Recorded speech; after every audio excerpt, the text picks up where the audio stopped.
এবার দরদ সিনেমাটি পাইরেসির কবলে পড়েছে। একদিন না যেতেই ইউটিউব চ্যানেলে দেখা মিলল দরদ সিনেমাটি। শর্ট করে ভিডিওটি আপলোড করছেন অনেকেই। যারা আপলোড করেছেন তারা অবশ্যই হল প্রিন্টটি ব্যবহার করেছে এই সিনেমাতে। একমাত্র পাইরেসির কারণেই ভারতে সিনেমা মুক্তি দেওয়া হয়নি, সেই কাণ্ডই ঘটল বাংলাদেশে। ইতিমধ্যে দরদ সিনেমাটি অনেকেই দেখে ফেলেছেন। এবার বলি দরদ সিনেমার বেশ কিছু কাহিনী। দরদ সিনেমাতে একের পর এক খুন হচ্ছিল।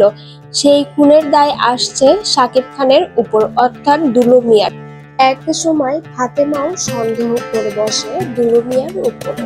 দরদ সিনেমাটি প্রথম থেকে দেখলে একের পর এক বলে দিতে পারবেন আপনি নিজেই সিনেমাতে কি হচ্ছে একের পর এক। গল্পে টুইস্ট আসে 50 মিনিট সিনেমা যাওয়ার পরে।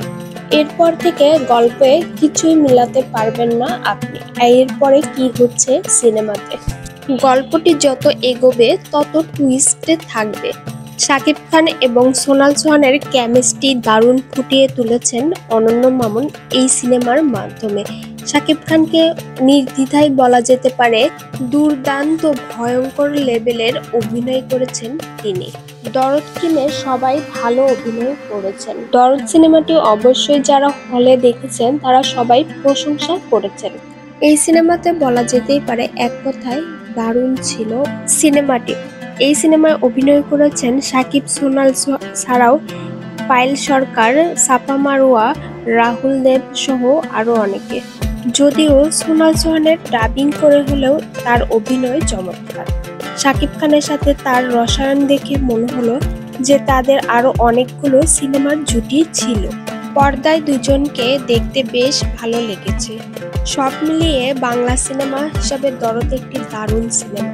বাংলা সিনেমার জগতে সাহিত্যকে দেখে রোমান্টিক এরকম সিনেমা করার সাহস এখন পর্যন্ত কেউ করেননি।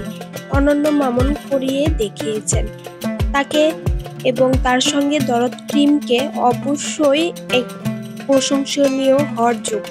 দরদ সিনেমার গানগুলোও সবাই বেশ পছন্দ করেছেন।